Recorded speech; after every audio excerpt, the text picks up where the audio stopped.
I want to welcome everyone to the final Earth2Class for this season. We will start again on September 18th. I don't have exactly who's going to be doing it yet. We do have a number of the other sessions already filled in. And we'll have some new people as well as some of our familiar people coming back with us. And it's possible that the September presentation will be given by one of my colleagues from the UFBJM in Diamantina, Brazil. I have to go down in August to convince him to give me a response. But today we're very glad to welcome back our old friend Dallas Abbott. Dallas is going to be talking to us about some of her research into volcanic eruptions and climate connections and evidence. I'm going to start off with the summer of 1816, which was described as the most gloomy and extraordinary weather ever seen. June 5th, wind blew out of Hudson Bay and drove across the St. Lawrence Valley into New England. Heavy rains whipped by strong winds slashed the land all afternoon and night. They had snow, temperature rarely got above freezing. Cause for that was the eruption the previous year of Mount Tambora, which expelled a tremendous amount of ash, pumice, and aerosols into the atmosphere, and a tremendous amount of sulfur. We'll learn a lot today about what sulfur does in the atmosphere. This is an aerial view of Tambora as it is now.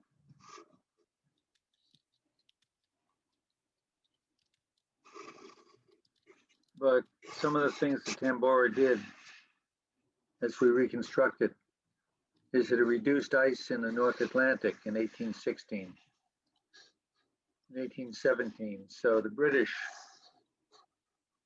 sent several ships searching for the Northwest Passage in 1818. Unfortunately, because of the cold weather, there was less fresh water on top of the ice.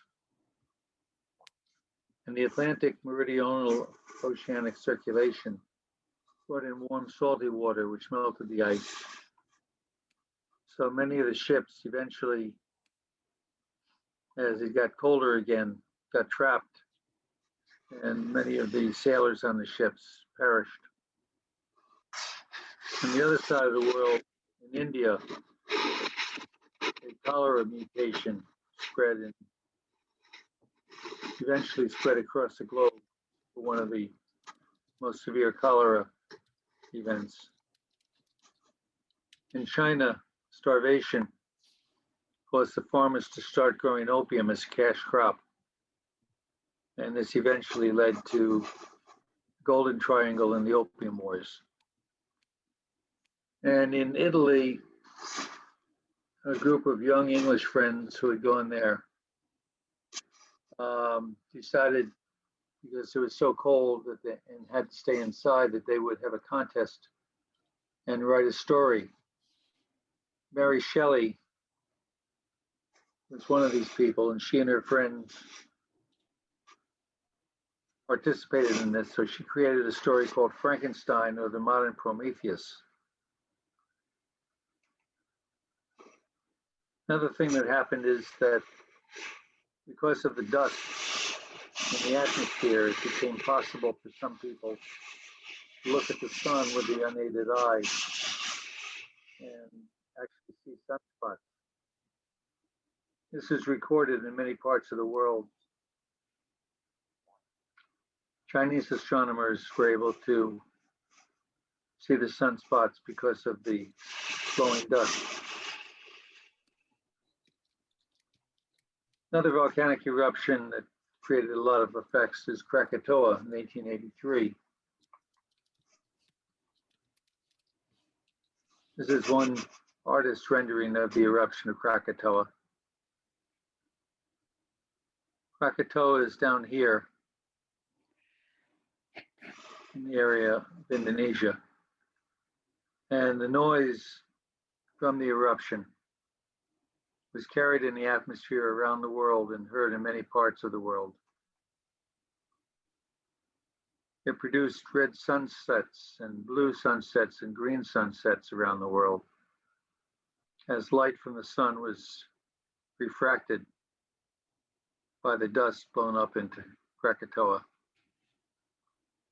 Another thing that was observed was something that became known as the Bishop's Ring.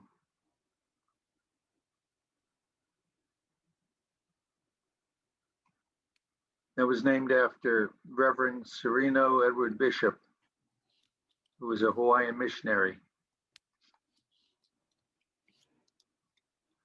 So scientists have worked to figure out what the maximum optical effect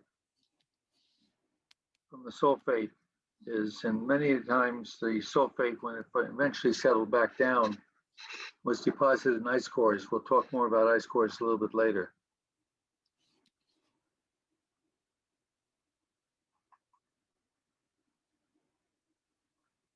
Krakatoa also produced a tsunami, which in some places was 36 meters high.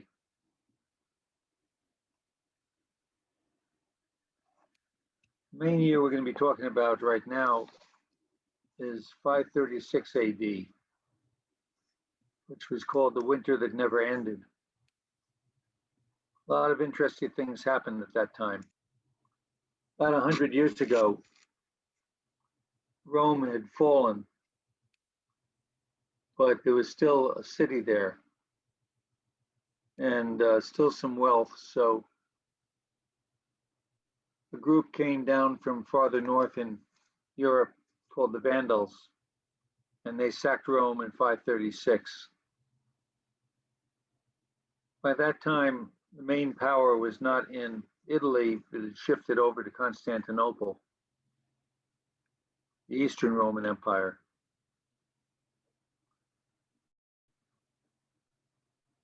In 536 and 537, there was a dense fog which settled over Europe for almost 2 years. Conditions were even worse than 2020. The emperor of Constantinople was Justinian. And so a plague that broke out was called the Justinian Plague. This was a famous painting. The focal person down here was a gravedigger during the plague of Justinian. And up here we have Saint Sebastian. You can tell it's Sebastian by the arrows in him. He's pleading with Jesus to save the gravedigger's life. So I figured I might as well put some Monty Python in here. Gravedigger is saying, I'm not dead yet.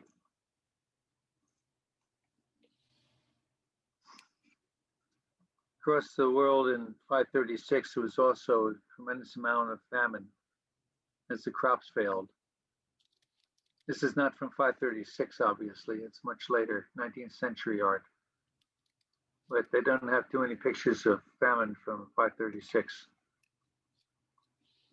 Another volcanic eruption we'll be talking about is the Katmai Novarupta eruption of 1912, which was probably 2 volcanoes, not 1. This created a lot of visible atmospheric effects, which extended to about 30 degrees north. And some of the other evidence we have comes from tree rings. You have normal rings in here, and then this is from a period of cold when the rings are smaller and distorted. I'll show you another distortion of tree rings later. Here it is. This is from tree rings from the time of the American Revolution, 1783. A lot of damage to the tree rings from the frost. We can tell from proxy data about what happened by studying the sulfates and other materials in ice cores.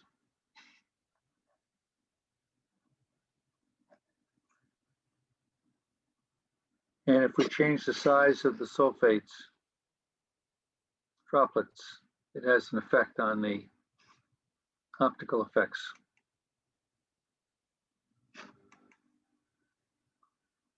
I'm going to try to show you a short video about the Greenland ice cores and what's done to study them.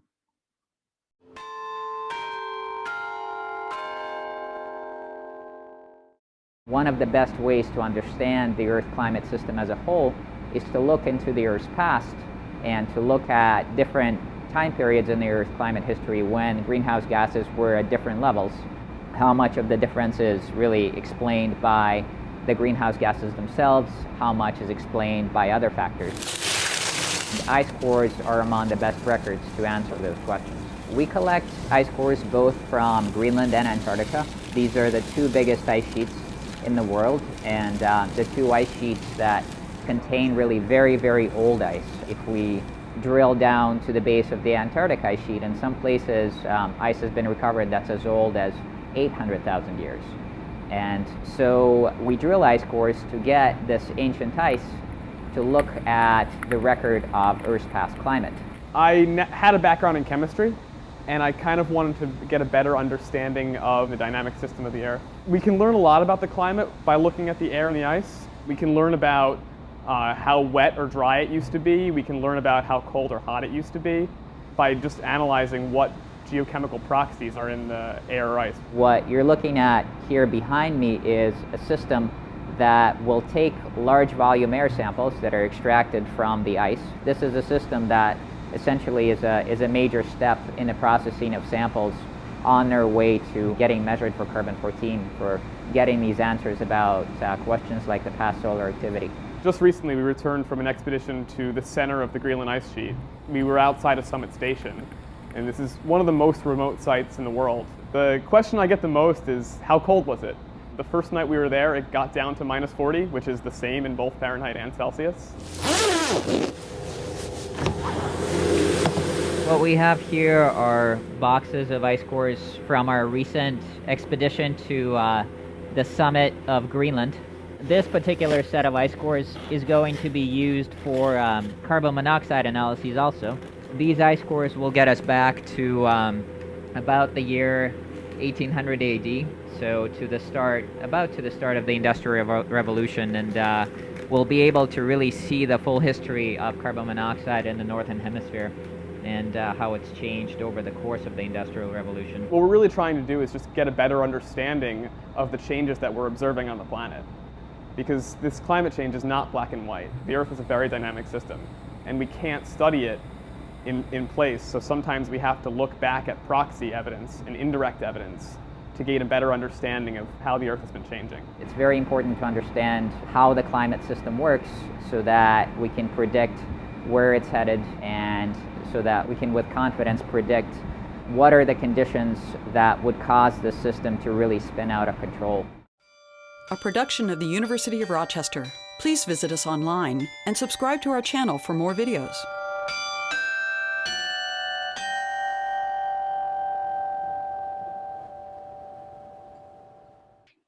Continuing with my introductory, a lot of the evidence, as you saw, comes from ice cores, both Antarctic and Arctic. And some of the evidence is in the form of the sulfate data. Here's a slide that shows in the Southern Hemisphere that sulfate varies seasonally, with more sulfate in the Southern Hemisphere winter, Southern Hemisphere summer, our winter. In the West Antarctic ice sheet, sulfate has been observed in the ice cores and shows variations.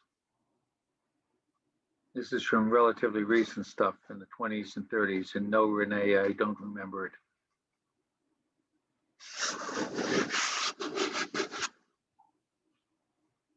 Another piece of evidence comes from the visible aerosol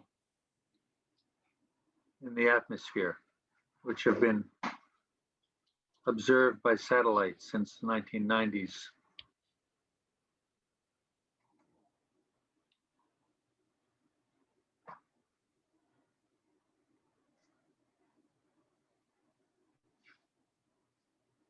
And so one of the things the scientists are trying to figure out is what's happening with the atmospheric optics between when the volcano erupts and when it's observed, how long it can be observed. These show data for some of the volcanoes which have been measured.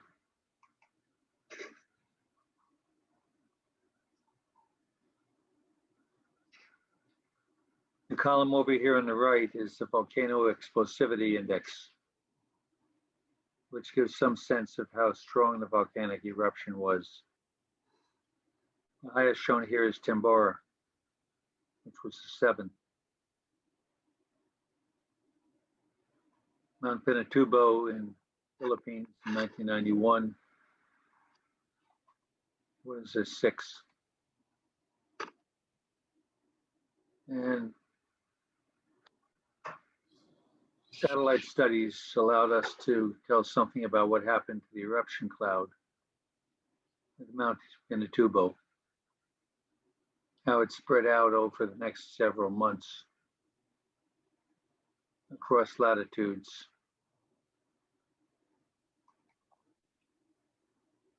And seasonality.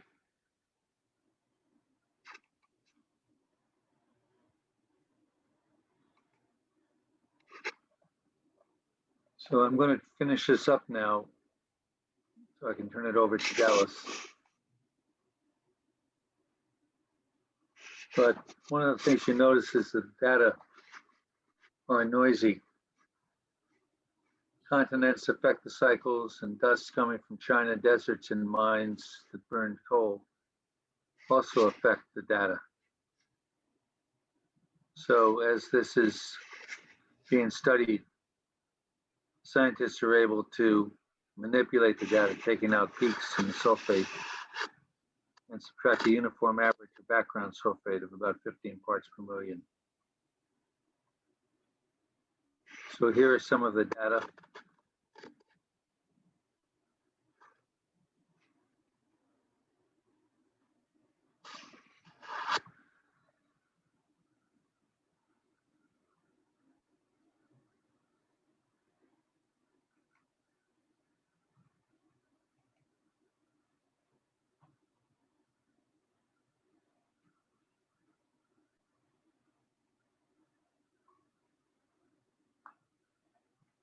So for a long time, there have been several preconceived notions that have been studied by Dallas and others. One is that high latitude volcanic eruptions don't affect climate globally. Only in the areas near equatorial eruptions do we have the impacts that can be global. And there's no good method to use historical observations to date volcanic eruptions. Frost rings and trees are the most effective paleoclimatology methods. So high latitude eruptions do produce frost rings. Maximum optical depth occurs before the midpoint of sulfate deposition. This is the time difference. Frost rings can occur up to 2 years after an eruption.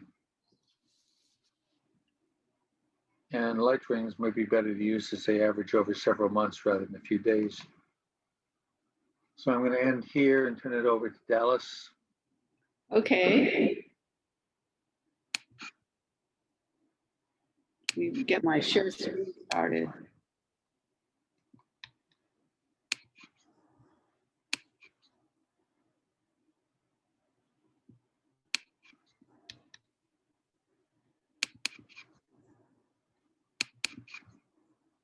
Okay, here's the share screen. Got it.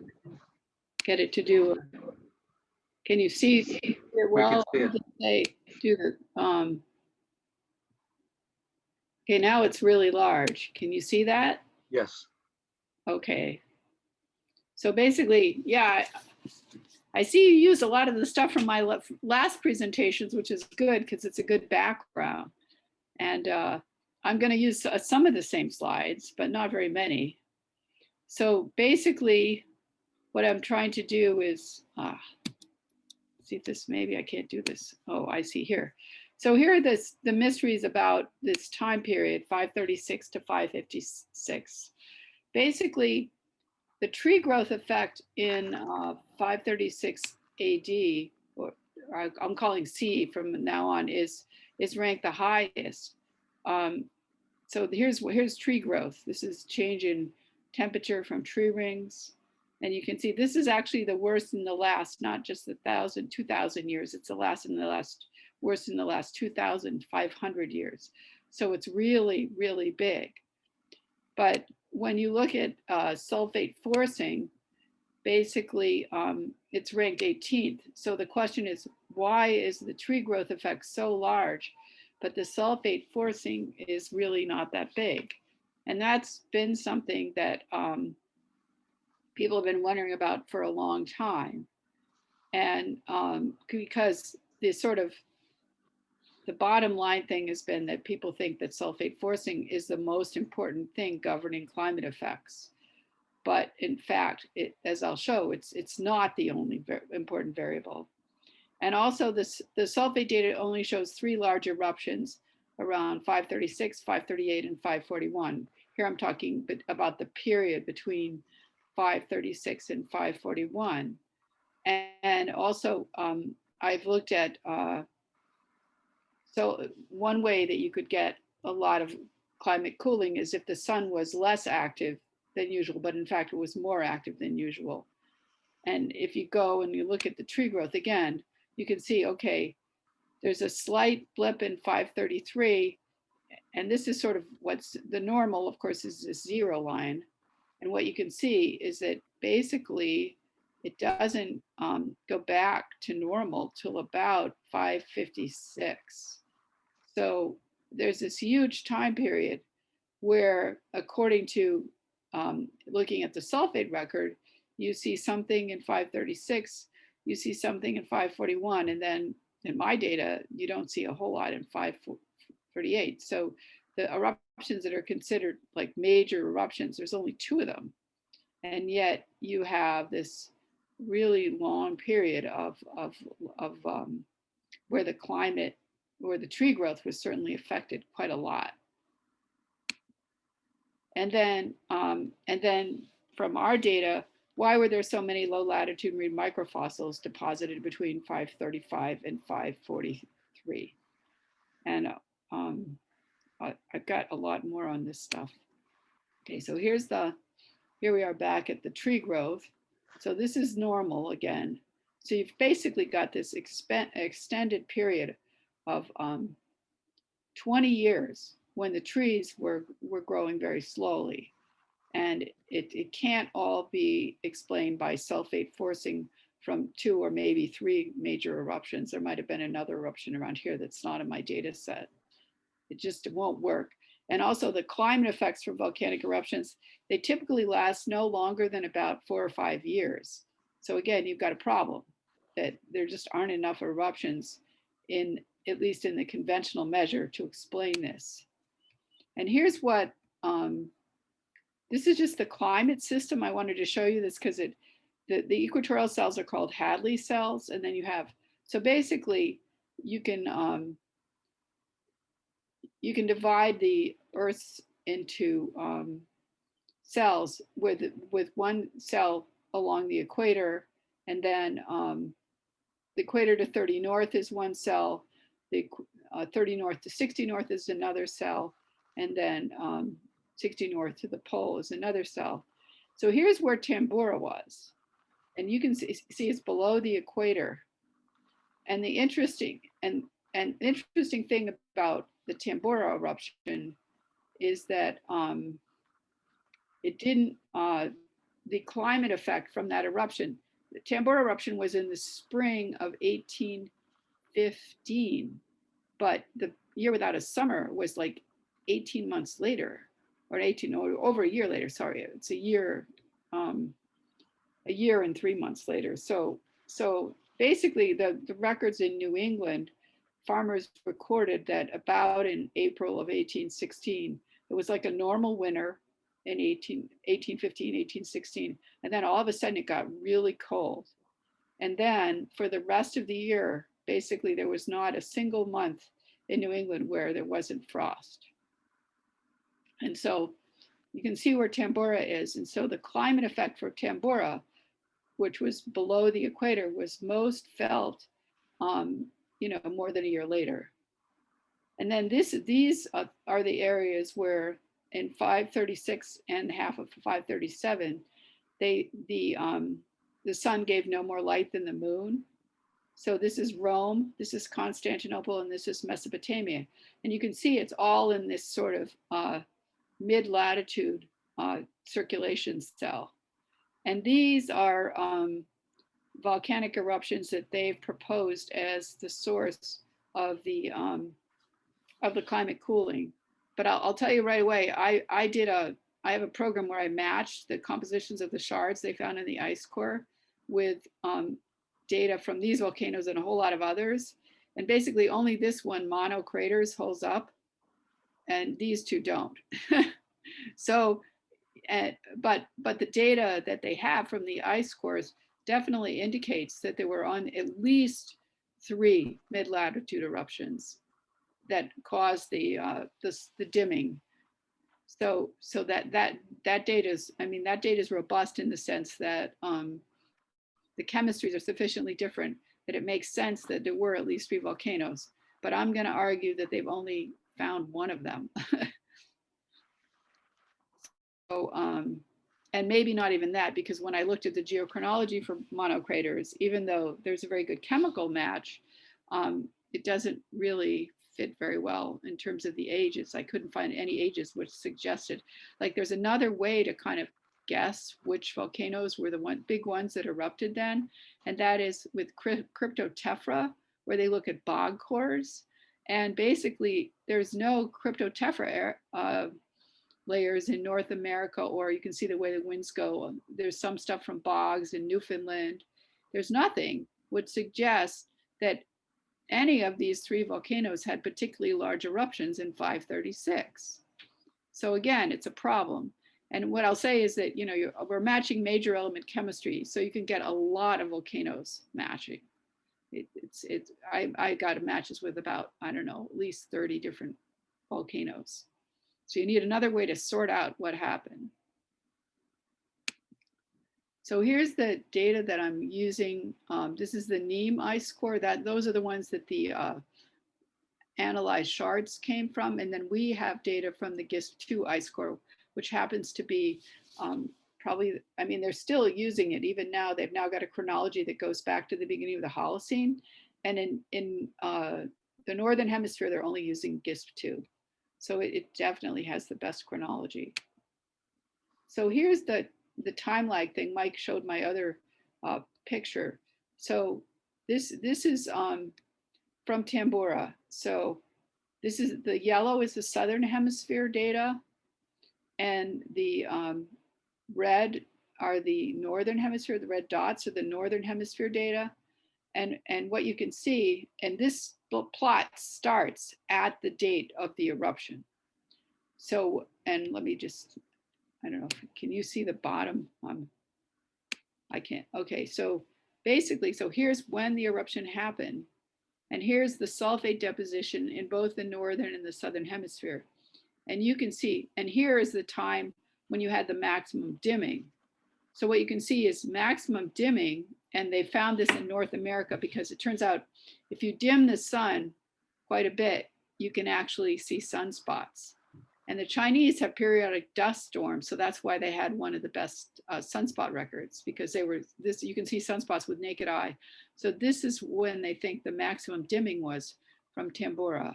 So that's on the order of half a year later. And then here's when you get the sulfate peaks.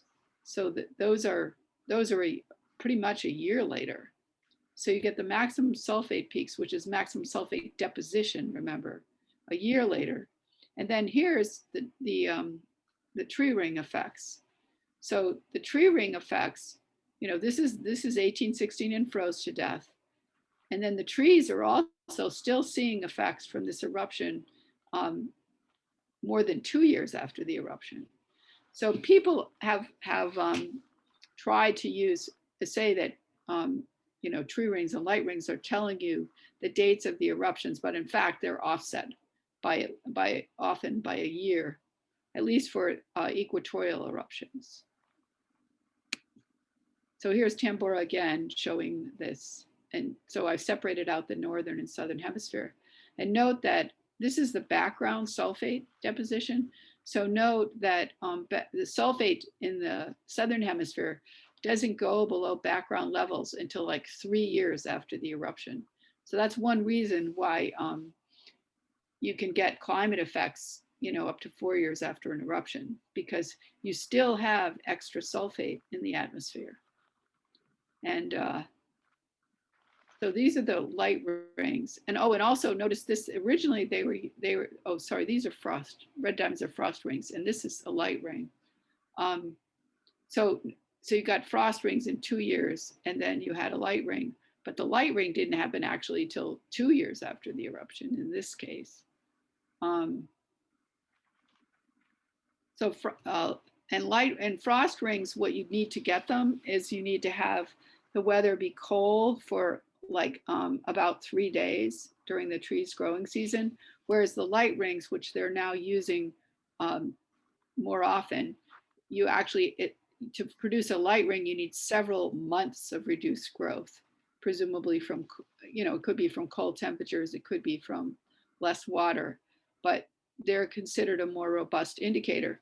But again, here, notice the time lags. Okay, the light ring doesn't happen until about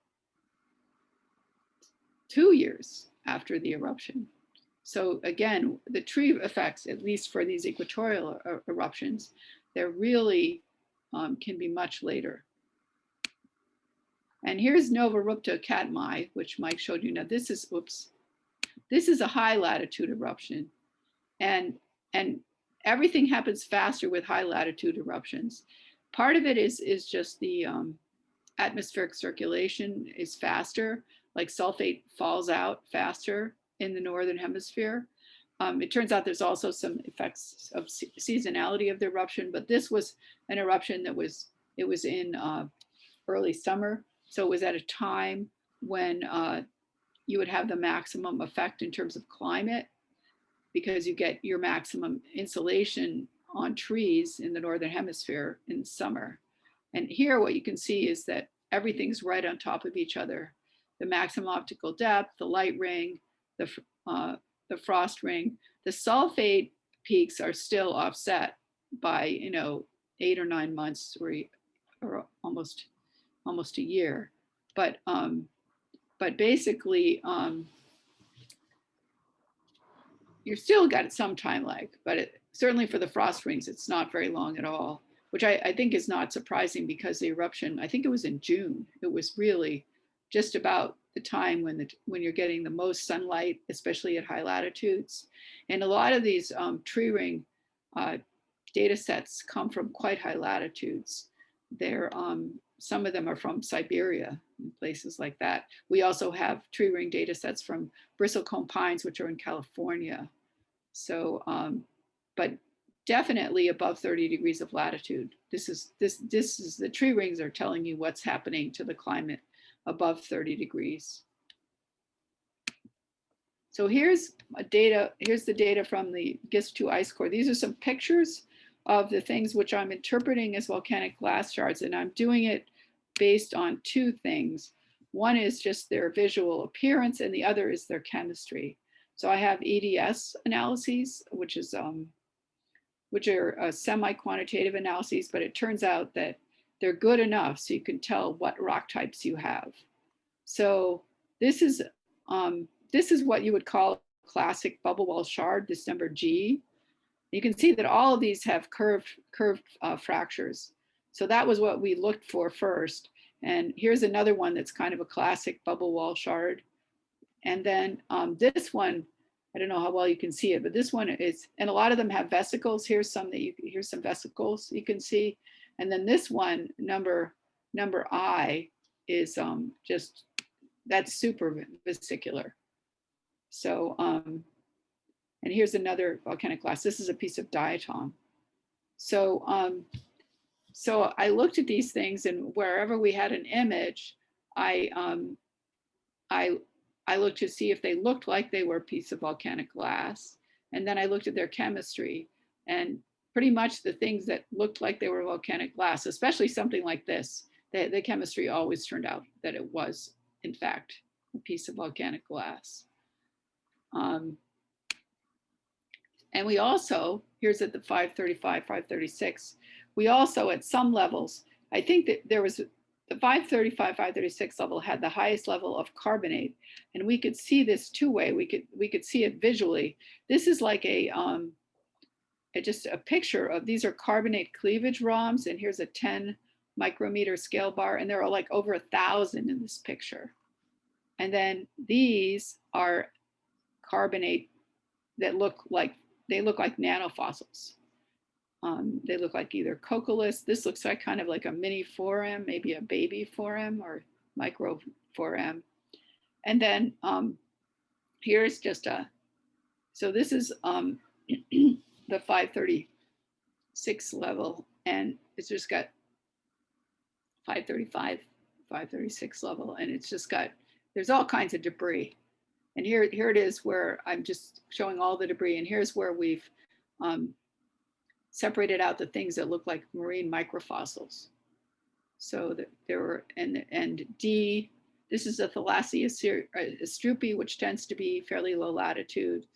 This is a Thalassia thrich, which is a diatom that tends to be in upwelling zones. This one I just put up, it's unknown. I got a palynologist, Dorothy Petit, to look at it.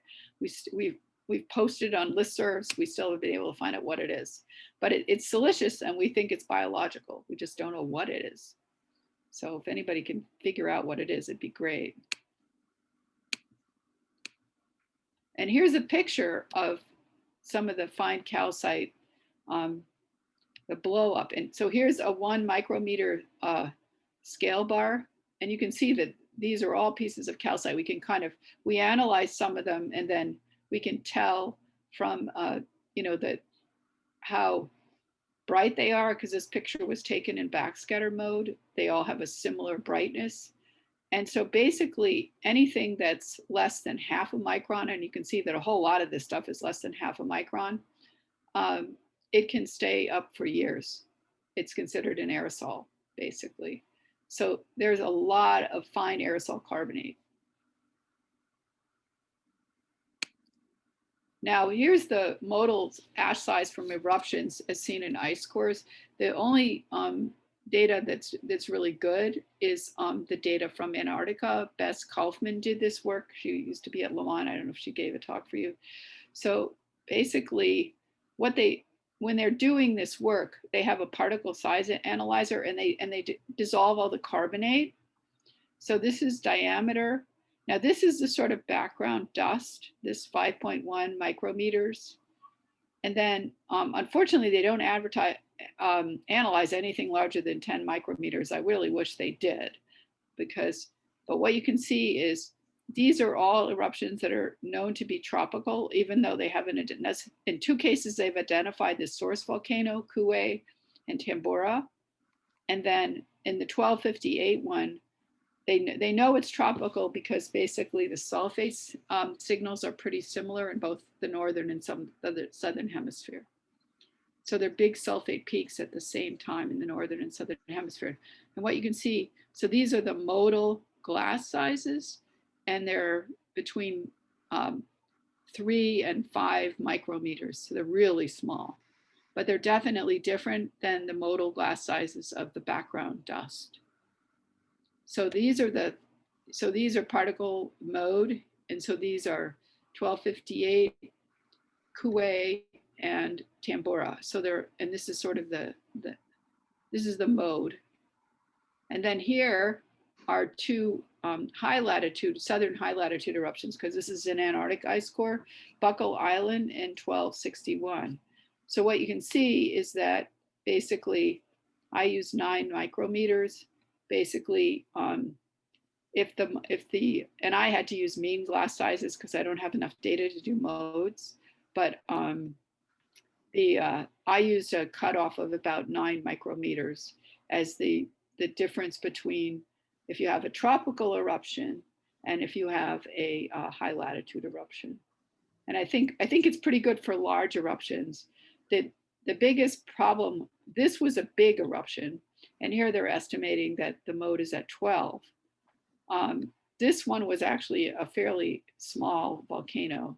So I think sometimes small volcanoes you get smaller glass sizes, but still it's above 9.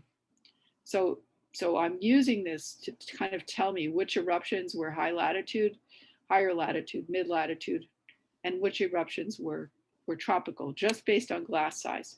So here's what I got. So this is a complicated figure. So this is the mean glass size here. These are levels where I didn't find anything. Right in here, there's no glass. So some of my samples had no volcanic glass. And here's the mean glass size for everything. And so here what you're seeing is 535. It looks like it's sort of transitional tropical to mid latitude, and 536, definitely mid latitude. And then here you've got 2 that look like they might be tropical. And then 541 has a big sulfate peak, and again, it looks kind of transitional between tropical and mid latitude. And then the important thing here is that I've got these events, eruption events, and basically I picked important eruption events based on whether or not they had rhyolite, because rhyolite is basically the biggest explosive eruptions have rhyolite. So and you can see that there's actually quite a few volcanic eruptions, but there are 8 that contain rhyolite. So I've delineated those as the most important events. And my analysis from now on is just on those, pretty much on those 8 events. It's not quite, but okay. So what I did was I wanted to be able to separate things out based on composition. So this is a plot of the results of factor analysis. And what we did was we found that the data on composition, and this is for the whole time period in my ice core, that the data clustered into 5 different compositional groups. And for one stratigraphic level, I had microprobe analyses. And so these are in black. And that's important because what it means, all the other analyses are EDS analyses. And what it says is that you get similar compositional clustering of the microprobe data as you got for the EDS analyses. And I actually did a couple things with the EDS data, like I analyzed for all of the major elements plus nickel, and I made the analysis, and I analyzed for all the same elements for each analysis, and I also double smoothed them before I analyzed them. And quite a few of the analyses actually have more than one analysis of the shard. At some points we were doing 3, but we didn't do it uniformly. And I threw out anything. There's a big petrologic database, and I threw out anything where its composition didn't lie within the range in the petrologic database of ashes. So what you can see, we've got these 5 different, they're clusters, compositional clusters, and these are only rhyolites and dacites. And the reason why I confined it to rhyolites and dacites is that the program will start, you have 5 different classifications of composition, and if you start including the other classifications, it'll just divide everything mostly based on silica content, and we didn't want that. We wanted to be able, and the rhyolites and dacites are the ones that should be the markers for the really explosive eruptions. So here's our factor analysis results. So now what I've done is I've divided all the ashes up based on their which cluster they're in. And then I've taken the mean size of the glass that's in a given cluster. And so, and what you can see is that, remember 536 data already said that there were at least 4 eruptions, and that's certainly what it looks like. You could argue that these are the same in terms of their size, but in terms of their composition, they're distinctly different.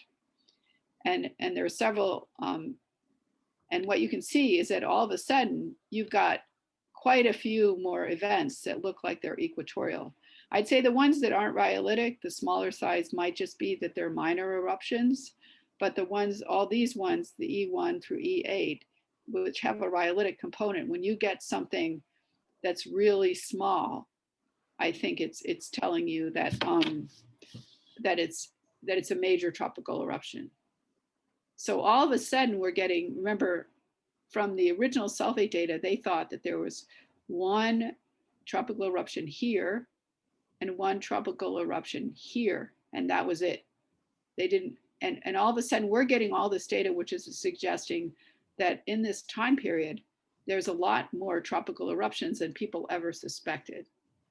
And also notice here's the light rings. So you have this light ring in 536, but then there was another period of light rings between 540 and 539, I think, to 542. And the thing is, with the old analysis, it's like you have this big eruption here, and you have this big eruption here, but then you start getting light rings here. And the question is, what did it? I mean, there was nothing, right? But what we're seeing is we're seeing a tropical eruption here, and so this one was probably had 2-year delayed effect because it's actually late in the year. It's like 538, and then you have 2 eruptions here in 540. You have another tropical eruption, and this one was big enough. This had a big sulfate peak, so it could explain these 2 light rings. But before it was like, why do you get these 2 light rings? Because there was no evidence for any, big eruptions, and we're seeing, 2 big eruptions that are. This one sort of could have happened before, but this one definitely happened before this light ring. And then there's another interesting thing, this event E1. It looks like it's probably high latitude, but there are probably at least 2 events. I mean, maybe 3. So all of a sudden you're seeing evidence for tropical eruptions, but how can we, how do we know that they were tropical? I mean, we're just doing this based on the size of the fragments, but there's actually other data. I'll show you the fossil data. Basically, 4 out of 5 of our inferred tropical eruptions have marine microfossils that are tropical. So the fossils support this. But here's what I did. I wanted to see if this was my ice core data, because unfortunately the NEEM ice core has basically no sulfate data, so you can't use it.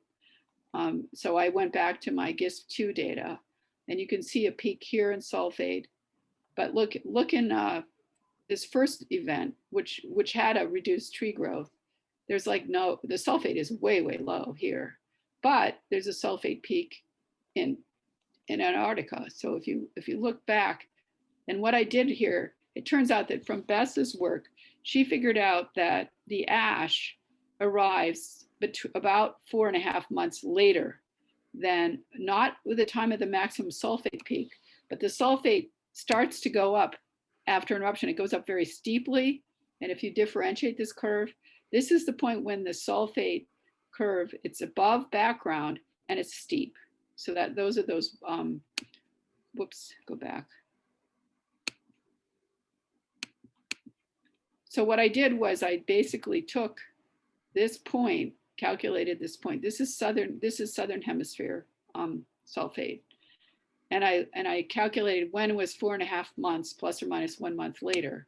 And that's the date of the eruption. Rats. Sorry.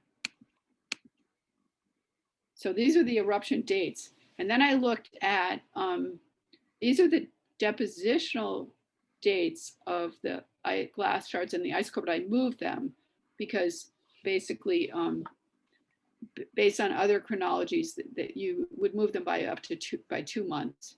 And the question is, do they overlap with the ages from the southern hemisphere? Because if you have an eruption that's low latitude, you should be seeing sulfate peaks in both the southern and the northern hemisphere.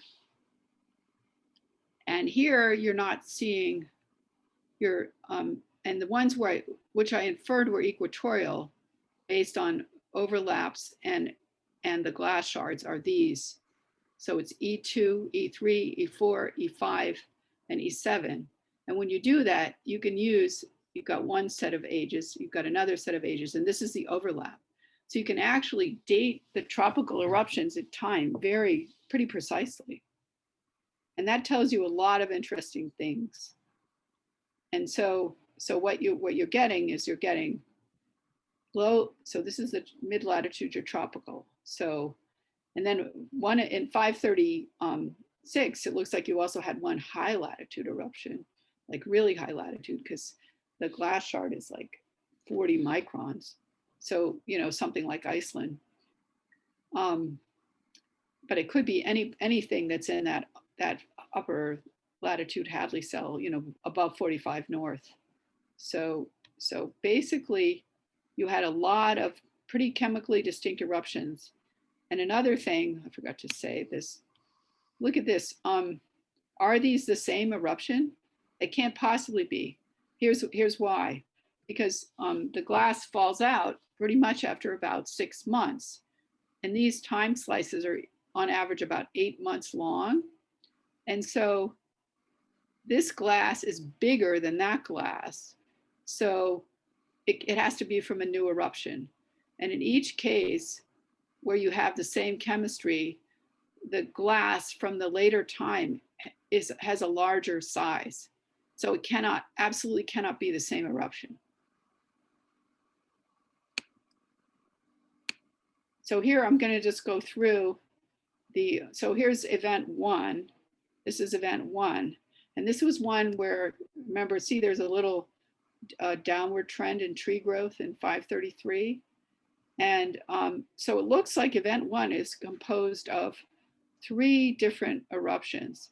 Now, in some cases, I'm only basing this on one glass shard, but, and what I get is eruption date around the beginning of 533, which would make sense because if the tree growth is affected in the summer of 533, you really need an eruption in terms of, obscuring the atmosphere. You really need an eruption that is at least as early as the spring of 533. And these are all mid-latitude eruptions, which means that their climate effects would be seen right away. So they would, if you had an eruption in early 533, you could see the climate effect in the summer of 533, like the eruption of Katmai. So that's 1. Then we have event 2. Now this is the 536 event. You got the lowest tree growth in the last 5,000 years. And what I think happened here is that you had a tropical eruption. I'll go back and then go forward again because I think my slide blew up. So here you had this tropical eruption in 535, but then the climate effect wasn't, and also notice that this is cluster 4. There are 4 shards in here. So this is a big eruption, because you're getting that many glass shards, but the mean size is really small. And then this one, cluster 3, that's also, so here's cluster 3, that was also a pretty big eruption because I had 8 rhyolitic glass shards. So this is really, and then this one had 2 dacite and 1 andesite. So all 3 of these eruptions were pretty large. And the tropical eruption occurred in early 535. And remember that, because that's important. So this particular horizon has the most glass shards of any horizon, I think, or among the most. It's really got a lot of glass shards. Now, here's the events 2, 3, and 4. And basically, that's covering 535, 536, 537. And so basically, it looks like you had 8 volcanic eruptions. And 5 of them are mid-latitude eruptions. So that, and with our constraints on the times for the mid-latitude eruptions, they could have been in late 535. And it probably were, because when you started to see the extreme dimming was in March of 536. So, so basically you've got a lot of volcanic eruptions. And so the real reduction in tree growth in 536, it's not just the result of even 4 eruptions in 536. There's also a climate effect from the eruptions in this is probably early 535. I would guess these are late 535. And then you also, remember this thing continued until 537. So you, and these are early this one for sure, these are early 537, because this is what I got out of my date. So you basically had this 8 different eruptions during this time period. So that's why this guy was so dim, is you really had a lot of volcanism going on. It wasn't just one eruption. And note, look at the compositions. 1, 2, 3, 4, 5 of them were 4 of them were completely rhyolite, and 1 of them was rhyolite and dacite. And rhyolites and dacites, they basically tend not to have a lot of sulfur with them. So they wouldn't, their sulfate, they wouldn't add a lot of sulfate to the atmosphere, but they added particles, and those helped to obscure the atmosphere. And so here's the other clusters. So I've got here 5, 6, 7, and 8. And I think these explain, here's the tree growth, 541, the very low tree growth in 541, and then the light rings in 539, 540, 541, 545. So it's this equatorial eruption, which people really haven't considered before. And then there's another major eruption here. And then this really, really major eruption in terms of the sulfate. But there's more that's going on here. Okay, first of all, I'll talk about the tropical diatoms. So basically, this graph, I'm still keeping the factor analysis there so you can kind of see. So basically, this Leoma is a tropical diatom, and this pink Aspedia nodulifera is a tropical diatom, and the Thalassia struppi is also sort of, it's low latitude. It's not always tropical. And what you can see here, these are the 6 most abundant diatoms where we could actually identify the species. And the eruptions that we're inferring as tropical are this one, this one, this one, this one, this one, and that one. So what you can see is that basically 4 out of 5 of the events that we inferred as tropical, just based on glass shard size, that's what we're seeing in the tropical diatoms as well. So we've got a second thing that's confirming the fact that we had tropical eruptions. And then what else we did was fossils settle out more slowly. So what I did was I moved, and then the glass. So what I did was I moved the glass peaks forward in time by 8.6 months. And when I do that, basically the glass peaks line up with fossil peaks for these events. So E2, E4, it's a little not so, there aren't so many, there was only a few fossils, but certainly for event 2, event 5, and event 7. And also look, here's the sulfate peaks. So you've got a peak in sulfate, you've got a peak in fossils, and you have a peak in calcium. Those are all at the same time. For event 3, it's a little harder to see. Event 4, you have a peak in sulfate, you have a peak in calcium, a slight peak in glass. But event 5, this was the one that had the most fossils. You've got peaks, you've got a slight peak in sulfate, a peak in glass, a peak in fossils, and then event 7, you've got the peaks all pretty much line up.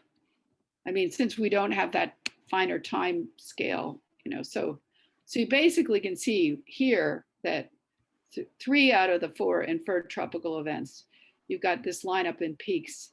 And event 4, which didn't have such a big peak in fossils, but did have a tropical fossils, there's a peak in carbonate. And a lot of tropical regions tend to have more carbonate in their surface sediments. And there's a slight carbonate peak here. So you basically have some kind of carbonate peak with each of the 4 events. And also maybe E3, I don't know. So basically, explains this. The low latitude marine microfossils are from low latitude eruptions of volcanoes, and they have to have nearly submerged volcanic edifices. So you're really talking about submarine volcanoes. And the low latitude eruptions are predominantly rhyolitic. And an example, that one of the biggest eruptions ever, like a VI8, that's bigger than Tambora, it didn't have much climate effect for its size. It's called Changbai-shan, or the Millennium Eruption. It affected the climate, but it was a huge, huge eruption. And the thing about the low latitude eruptions is that they lost not only sulfate, but also all these marine microfossils we're seeing. And I'm talking about a square centimeter of the planet, basically, when we're talking about the ice core data. They also would have put up marine clays, which tend to be very fine grained, and they're aerosol size, and marine microfossils. So and also the carbonate. So, and then finally, what I said earlier, the the low latitude eruption in 535, the climate effect was delayed until 536. Okay, so let me now we're going to go report to ancient Chinese records and also the Krakatau eruption. And remember, I said February 535, there twice was the sound of thunder. And in the Krakatau eruption in 1883, there were 2 big explosions, and they were heard very far away. They were heard in Rodriguez Islands in the Indian Ocean, and they were heard in Alice Springs. And here's the ship Branny. So let me show you a map. So here is, this was Krakatau, and here's the explosion, how far away it's heard in Alice Springs and Rodriguez Island. So it's heard really far away. So then this twice the sound of thunder, which was heard, at that time, the capital of China was in Nanjing. And these volcanoes, 4 volcanoes, all match in terms of chemistry, the shards that they analyzed from about the 536 AD level. So I looked at them, because the thing is, if you have a big volcanic eruption, this Krakatau and Tambora's around here somewhere, they have big calderas. They're about 8 kilometers across. So if you have a big explosive eruption, one of the ways that you can figure out if a volcano is a likely source is whether or not it has a caldera. So here's Kodzushima, and this one, there's a possible caldera. Here's what I'm inferring is the edges of the caldera. This is a cross section. I'll be showing you a bunch of cross sections. This is a topographic cross section. So this one is a maybe. The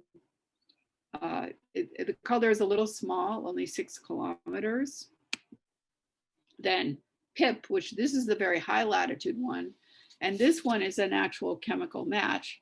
Remember, I showed the volcanoes that I showed you that they had called upon for producing the 536 AD event. The problem was that 2 out of 3 didn't match in chemistry.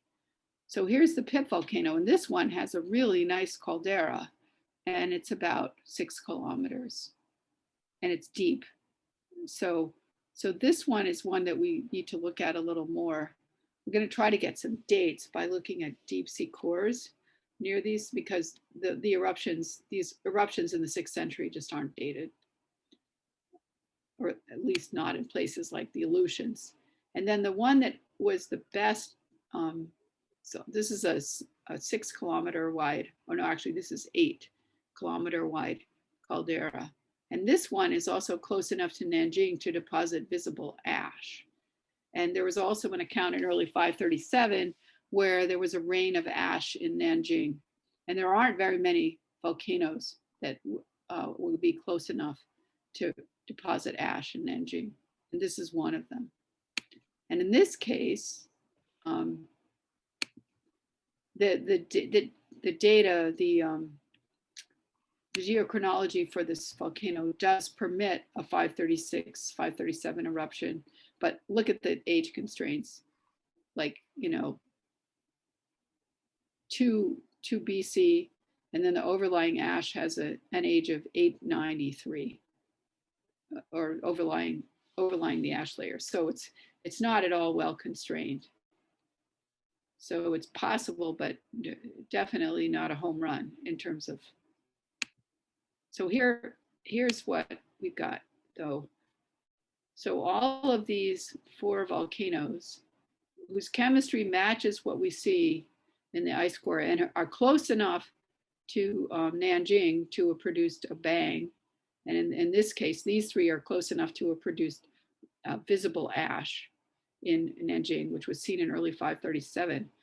And what I like is, see, these are the things that are in the same atmospheric circulation cell, because they really didn't see very much north. So these are all in the same atmospheric circulation cell as Rome, Constantinople, and Mesopotamia. And the effects lasted the longest in Mesopotamia. And you can see that the latitudes of these volcanoes, it's pretty good fit. So it's possible that these are the sources of the atmospheric dimming, and not these volcanoes in North America. 2 of them certainly not. But the nice thing is that the atmospheric winds would take stuff right over. And then I just point out, the Chinese records talked about a bang to the southwest, but on Regas Island, when people heard the bang, they thought the sounds were coming from the north from Oyster Bay and Mathurin, which are actually from the east. So basically, the directionality of sound is very hard to determine. And then here's the bang. Now, I don't actually have analyses of that time period, but I thought, well, there's 4 rhyolite shards from that tropical eruption in early 535. And if we're right about the Chinese record, then it turns out that there are only 6 volcanoes that are in the right are close enough to Nanjing, so you could have heard a bang. And if we're right about, and 2 of them, and then if it's really a tropical eruption, which is what we're seeing from the ice core, then there's only 2. This one, San Andreas Strait, and this one, northeast of Iriomote-jima. So here's what they look like. I talked about this one last year, and the problem is the chemistry doesn't match very well, but we don't actually have data from the right time period. But this one is, here's San Andreas Strait, and here's the location of the caldera.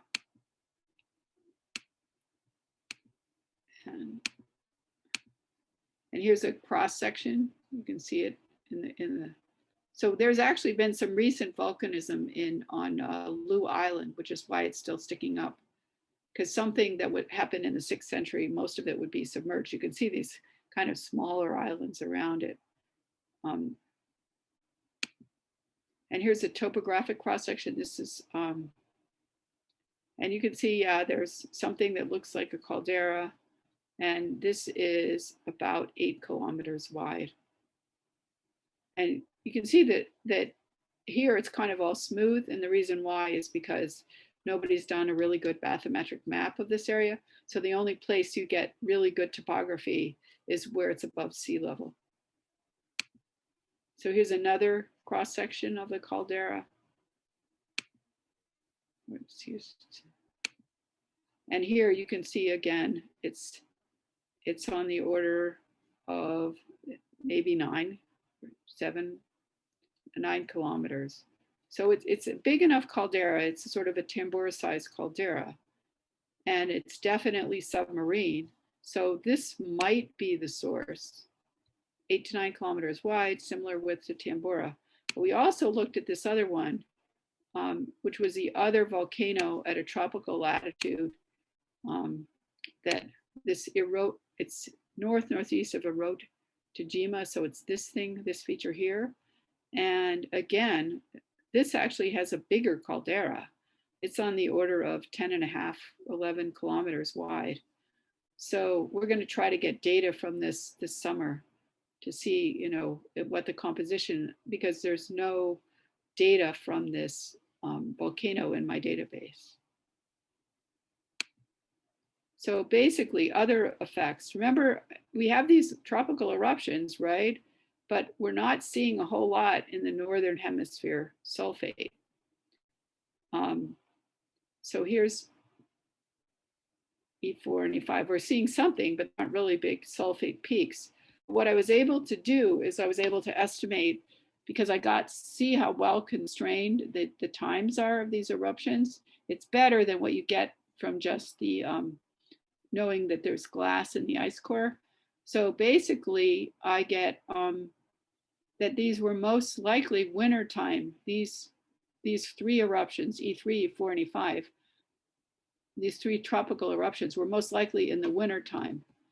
And the reason why that's important is that eruptions that are in the tropics in the wintertime, during the early winter, most of their sulfate goes to the southern hemisphere.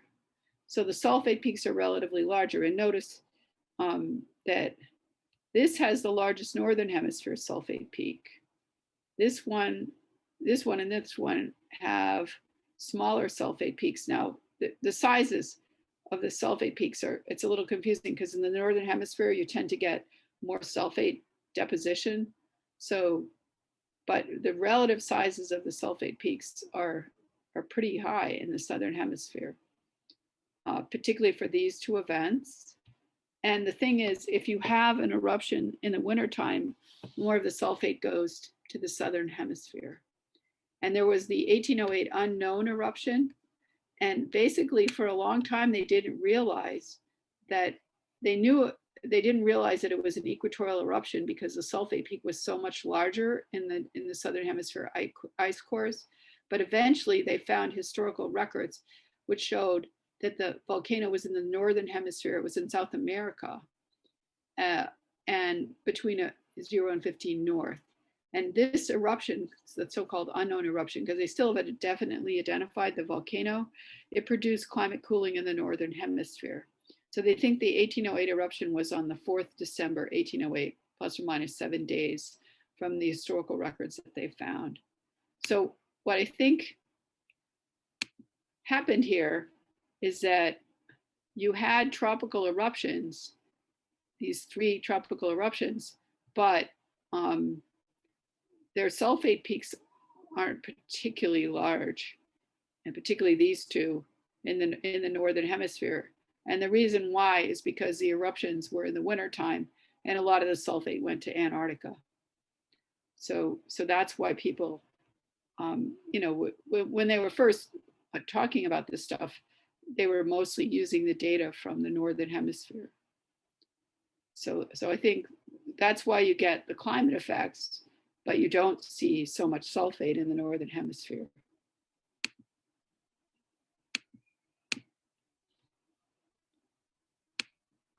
So basically, I think we've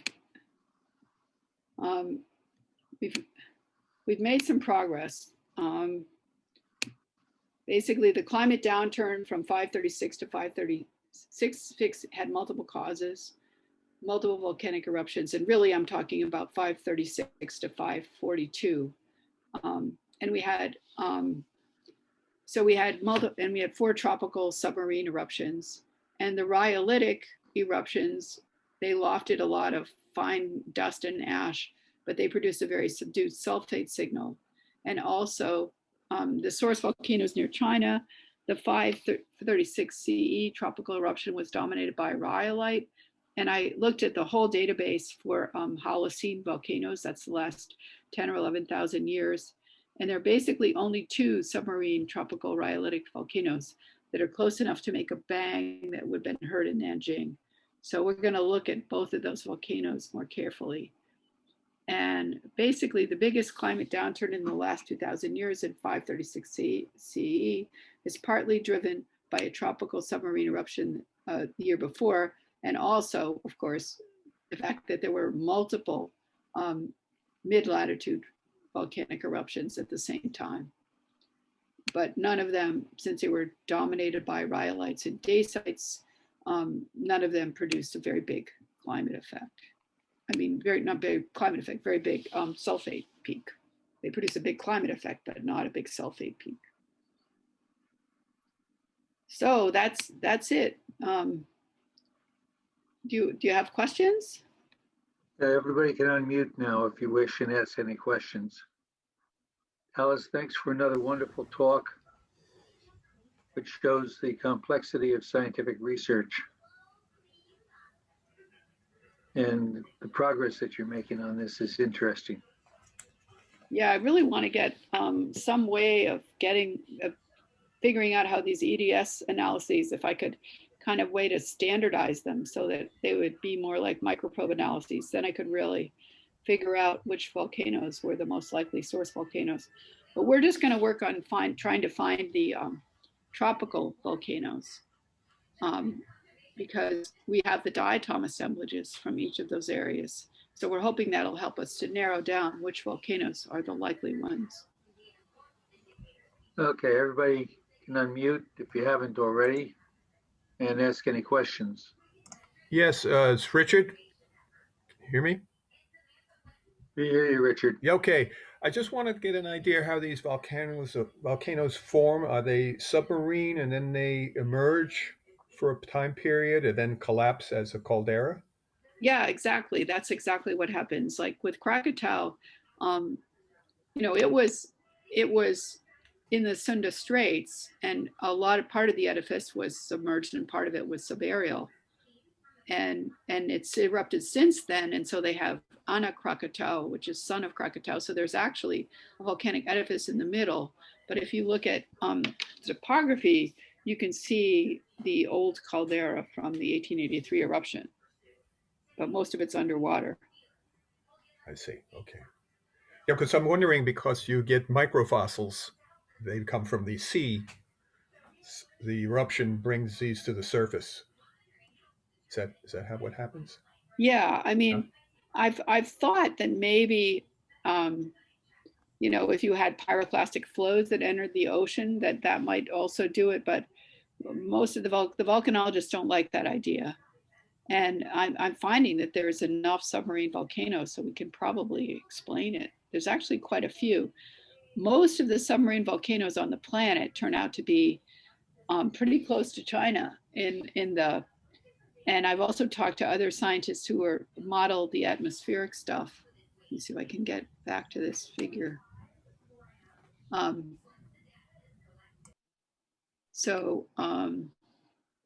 they think that sources here near China would actually be, even though they've got the trade winds going the other way, would be better sources for the dimming here. I think this is why with the trade winds going like this, they wanted sources in North America. But in fact, things are just going to go around the planet pretty fast. I mean, the ash from Krakatau, it went around the planet. The fine ash went around the planet in a couple weeks. within the tropics, you know. And what's interesting also is that the bang from Tambora, which was a much bigger eruption, was not heard as far away. It was heard only about 2,000 kilometers away. And the bang from Krakatau was heard much further away. And that's something I'm trying to get a seismologist to work on that, because I think the fact that the edifice was submerged helped the sound to propagate further, because there's something in the oceans called the SOFAR channel, which is very good at propagating sound. And so I'm thinking that somehow the dynamics of having an underwater volcano makes it much more likely, or makes it possible for you to hear the sound from the explosion over a longer distance. Other questions? I just have one more. Any research done from the hotspots like formation of Iceland and the Canary Islands? What you mean? Well, there is one Really? proposed Icelandic volcano, or Yes. from somebody's work, and there are matches to one of a volcanic Iceland volcano, but it's kind of, nobody seems to think that there was a big eruption in Iceland at that time. I see. And the other problem with Iceland is they do occasionally get rhyolites, but most of the stuff that's erupted would be basalt and andesite. And for this event, you know, everything is dominated by rhyolite and dacite. So you really need a volcano that mostly erupts rhyolite and dacite, and the ones in Iceland don't fit. I see.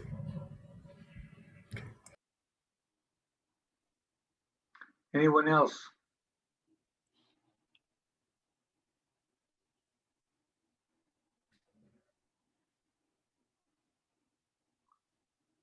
Well, if not, I will thank Dallas again for sharing her knowledge and her time with us.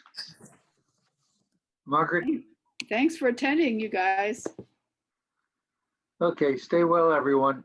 Okay, thanks. Thank you. Next Earth2Class will be Goodbye.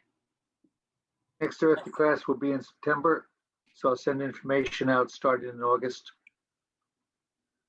Okay. And I hope we'll have Dallas again next May. Yeah, I think I'm going to have 2 summer interns working on this problem with me and so I'm hoping that we can actually figure out which were the right volcanoes for some of these events. Good. I think using the diatom assemblages is going to help us a lot. We can at least figure out which were the tropical volcanoes. Have a good summer, everyone. Okay, thanks, Mike. Thanks for organizing this. Thank you. Bye. Thank you, Mike. Bye. Goodbye.